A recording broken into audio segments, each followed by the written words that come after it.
Welcome to the Tech Meme Ride Home for Tuesday, April 27th, 2021. I'm Brian McCullough. Today, is the EU about to bring the hammer down on Apple? Are Apple M2 chips right around the corner? Spotify launches its podcast subscription offering, and it's an interesting contrast to Apple's.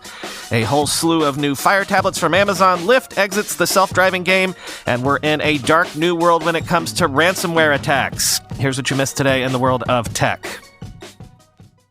Normally, I might wait for the news to actually happen before telling you about it, but this is big enough that it's probably good to be aware if this is indeed coming down the pike. Sources have told the Financial Times that the European Union might charge Apple with anti-competitive behavior later this week over concerns that the rules Apple sets for developers in the App Store break EU law. Quoting the Financial Times, the charges relate to a complaint brought 2 years ago by Spotify, the music streaming app, that Apple takes 30% commission to distribute apps through its iPhone App Store and forbids apps from directing users to pay for subscriptions elsewhere. Brussels is also investigating Apple for allegedly breaking EU laws when it comes to promoting its own ebooks over rivals on the App Store, and over concerns that it undermines competition in mobile payments by limiting access to the near-field communications chips in iPhones for rivals to Apple Pay. If Apple is ultimately found guilty of breaking EU rules after a long period of potential appeals, the company faces a fine of up to 10% of global revenues. Separately, Brussels is pushing through a new Digital Markets Act that seeks to define when big tech companies are behaving in an anti-competitive way so that remedies can be applied faster, end quote. And this feels like funny timing given that, but Spotify has launched its expected podcast subscriptions service for creators in the US. And as opposed to what Apple recently announced it is offering, Spotify says it will cost creators nothing to launch a podcast subscription for the first 2 years on their platform. After that, Spotify says it'll only take a 5% cut. There are some devils in the details, though, quoting Ashley Carman in The Verge. Paid content on Spotify will be demarcated by a lock icon where a play button typically shows up. To unlock the show, potential subscribers will have to navigate to the program's dedicated Anchor landing webpage.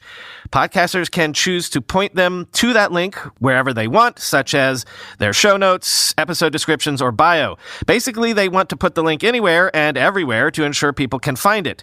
Notably, though, Spotify won't have a big subscribe button at the top of every podcast page, and you won't be able to subscribe directly within the app. Those limitations could make it harder for podcasts to sign up new subscribers.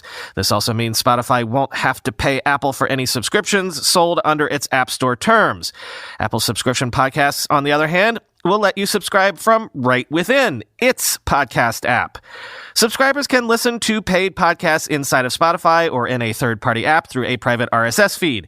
Podcasters will not receive the names, email addresses, or any other personal information about their subscribers. Mike Mignano, head of podcaster mission at Spotify, tells The Verge that Spotify is open to feedback and considering different ways to make that subscriber/podcaster relationship stronger. It's crucial to our model that we explore ways for creators to connect deeper with their subscribers, so you can anticipate us to be sharing more in the space soon, he says. Content also does not need to be exclusive to Spotify. All of this means that, yes, NPR, for example, will be using Anchor as a hosting service for its ad-free Spotify subscription to shows like Planet Money Plus. Planet Money is already available on Spotify for free, as it is on other podcasting apps, but Planet Money Plus will be a separate show page where the paid content lives. Anchor hosting is still free to use, and Mignano says the company plans to keep it that way, meaning some podcasters might decide to operate a separate feed off of Anchor to provide paid content within Spotify. As for why anyone would want to make this effort, Mignano emphasizes that Spotify takes no cut of revenue at first and only a small cut starting in 2023, and that having paid content built into Spotify means a better chance of having content discovered. If people search for a type of specific show, a subscription podcast could show up and gain a paid follower. He also suggests Spotify could curate suggestions of shows that people might want to pay to hear. He also says because this can all go through Anchor, these subscriptions shouldn't require extra work, end quote. So forcing this to work through Anchor is a bit of a weird move to me, but if I'm understanding it, the reason to do this, among other things, is to get around Apple's 30% App Store cut, right? And also, unless I'm missing something, there's nothing that says a podcast can't create a subscription product for Spotify and for Apple at the same time. In fact, if you're a Ride Home Plus subscriber, you might notice that until now, we've not offered a Spotify option because until now, we haven't been able to.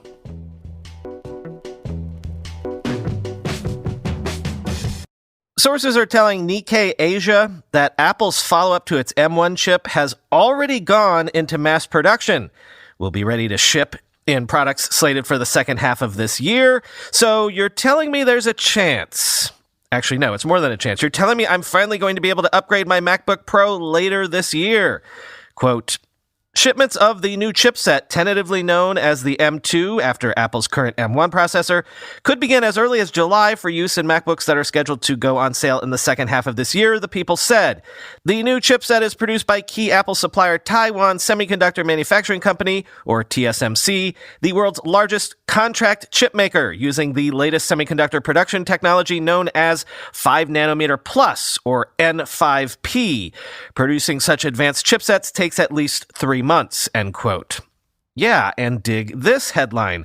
TSMC says its 4 nanometer chip process is on track for risk production at the end of this year and mass production next year.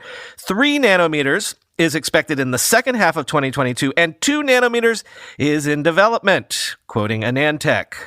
In 2022, the world's largest contract maker of chips will roll out its brand new N3 manufacturing process, which will keep using FinFET transistors, but is expected to offer the whole package of PPA improvements.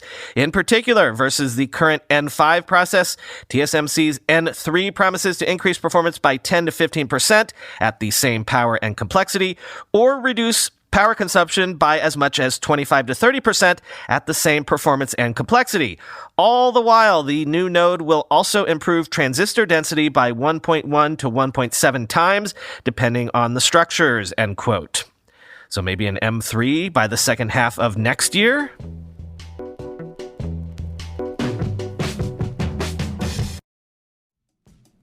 These days, we store more personal information on our devices than we do in our homes. But where do you go online when you want to write something private? Skiff is the first collaboration platform built for privacy from the ground up. Every document, note, and idea you write is end-to-end encrypted and completely private with Skiff. Only you and your trusted collaborators can see what you've created. Unlike Google Docs, Evernote, or Notion, no one else, not even Skiff, ever has access. For example, Lauren was reporting on a scandal at a cutting-edge tech startup and had been writing her piece for over 3 months. When she heard about a crippling data breach on a popular note-taking app, she took a step back to consider what if it happened to her. Everything people had shared with her had been in confidence. Lauren wondered how she would ever get people to trust her again. Lauren switched to Skiff. Now she can collaborate in confidence. Big tech already knows enough about you. Keep something off the table. Start collaborating using Skiff. Skiff is offering listeners to the Tech Meme Ride Home exclusive early access to their platform. Sign up for Skiff's beta at skiff.org/ride. That's Skiff, SKIFF.org/ride. Skiff.org/ride to join the beta. How often do we talk about cyber attacks on this podcast? Seemingly every other day, right? Well, think about this. To win, to compromise you, cyber attackers only need to be successful once, and they're out there looking for angles 24/7. As a cyber defender, you must be successful in ending attacks every single time. Cyber Reason reverses the attacker's advantage and puts the power back in your hands. Cyber Reason's future-ready attack platform gives defenders the wisdom to uncover, understand, and piece together multiple threats. They also give you precision focus to end cyber attacks instantly on computers, mobile devices, servers, and the cloud. Cyber Reason delivers over-the-horizon visibility and high-fidelity convictions of both known and unknown threats so defenders can leverage the power of true prevention, and Cyber Reason significantly reduces the time required for you to investigate and resolve attacks through both automated and guided remediation with just a click of the mouse. Cyber Reason. End cyber attacks from endpoints to everywhere. Learn more at cyberreason.com. Amazon has debuted a new Fire HD 10 tablet, which is now thinner, but has a brighter screen that will set you back $150. But for $180, you can also get a more powerful Fire HD 10 Plus. There's also a Fire Kids Pro tablet line and a bunch more, actually. Quoting The Verge, the $149.99 Fire HD 10 now looks much more in line with what you'd expect from a modern tablet, with a thinner design and slimmed-down bezels on all four sides. The RAM has been boosted by 50% to 3 gigabytes, and Amazon says the 1080p screen is brighter than before. It runs on what Amazon describes as a powerful octa-core processor, though it's unclear what, if any, improvements this represents over the 2 gigahertz octa-core chip that failed to impress us in the last model. Speaking of performance, Amazon is also introducing its most powerful 10-inch tablet ever, it says, the Fire HD 10 Plus. This model has 4 gigabytes of RAM, a soft touch finish, and wireless charging, though again, Amazon isn't giving details on the processor. Like the Fire HD 8 Plus, there's an optional made-for-Amazon wireless charging dock, this time made by Anker. The HD 10 Plus costs $30 more than the non-Plus model at $179.99. Amazon's tablets aren't normally associated with productivity, but the company is making a go of it with the new Fire HD 10 range. The tablets will be available in productivity bundles, including Fintai-designed keyboard cases and a 1-year subscription to Microsoft 360. The bundles start at $219.99, and the keyboards will cost $49.99 as standalone purchases. Amazon has also added a new split-screen multitasking feature to Fire OS. As for the kids lineup, Amazon is introducing a whole new range of tablets called Fire Kids Pro. Clearly, only the most professional kids need apply. Available in 7-inch and 10-inch versions, the Fire Kids Pro tablets have slim protective cases with built-in kickstands. Prices range from $99 to $200. Amazon says the Kids Pro home screen looks and feels more like a grown-up tablet, and the browser has an option to provide open but filtered web access, with parents able to block or allow specific sites. There's also an app store where kids are able to request app downloads that parents can approve later, and the tablets come with a year of Amazon's Kids Plus service for educational and entertainment content. Amazon is also releasing a kids edition of the new Fire HD 10, which includes a kid-proof case, a 2-year replacement warranty, and a year of Amazon Kids Plus. This model will sell at $199.99 at launch. Amazon is offering a 30% discount if you buy 2 of them, though, end quote. All of this begins shipping May 26.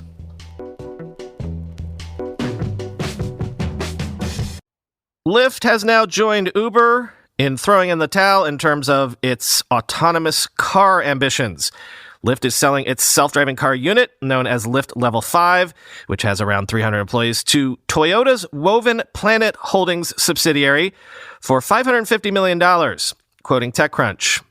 The transaction, which is expected to close in the third quarter of 2021, officially ends Lyft's nearly 4-year effort to develop its own self-driving system.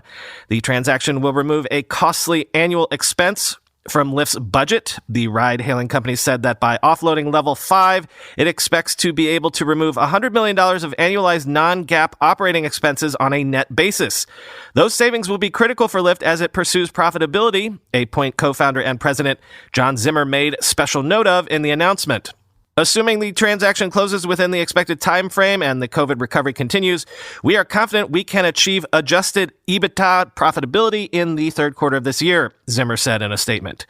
Free from this annual expense, Lyft will dedicate its resources to what the company says it was really aiming at all along, to become the go-to ride-hailing network and fleet management platform used by any and all commercial robotaxi services. Lyft already has partnerships with AV developers, notably the $4 billion Hyundai Aptiv joint venture known as Motional, as well as Waymo. The intent is to lock up the rest. As part of the acquisition agreement, Woven Planet signed commercial agreements to use the Lyft platform and fleet data. Lyft said that the agreement with Woven Planet is not exclusive, and it will continue its partnership with Motional and others. Motional and Lyft have been partners for more than 3 years, a relationship that kicked off with what was supposed to be a week-long pilot program to offer rides in autonomous vehicles on the Lyft network in Las Vegas during the 2018 CES trade show. The partnership actually predated the joint venture with Hyundai. That temporary experiment, which has always included a human safety driver, was extended and still exists today. As of February 2020, the program had given more than 100,000 paid self-driving rides in Aptiv's, now Motional's, self-driving vehicles per the Lyft app. Motional announced in December plans to launch fully driverless robotaxi services in major U.S. cities in 2023 using the Lyft ride-hailing network, end quote. Vis-a-vis that long-running joke/wager we had about self-driving by the year 2020, it is worth remembering that Lyft once famously said that the majority of its rides would be made in autonomous vehicles by the year 2021. So yeah, as Dario Obasanjo tweeted, has there been a demos well, but doesn't work in practice technology that has distracted more companies than self-driving cars? The idea that Uber and Lyft thought they could replace drivers with AVs in a few years seems hilariously naive in hindsight, end quote.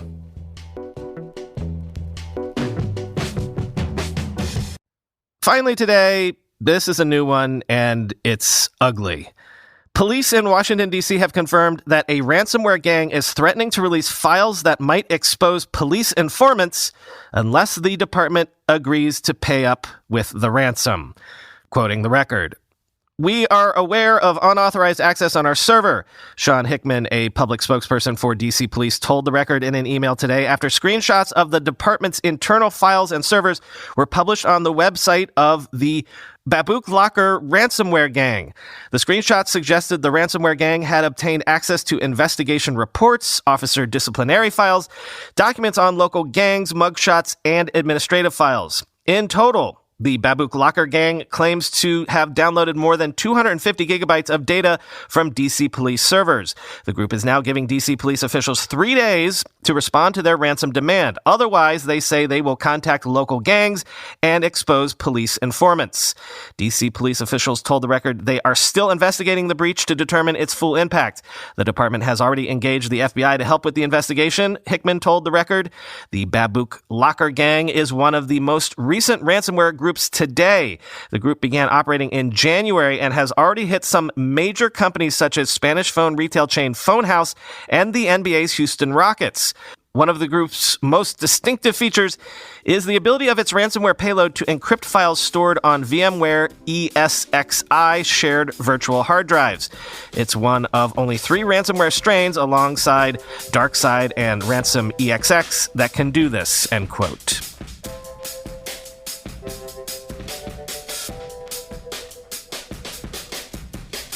So it's our usual big earnings, 48 hours or so. Google and Microsoft will announce their earnings this afternoon, Facebook and Apple tomorrow. So obviously we'll report on earnings from today on tomorrow's episode, although there is also a Galaxy Unpacked event tomorrow. And if the EU drops that Apple anti-competition bomb tomorrow, then yeah, tomorrow could be lit. We'll see. Talk to you then.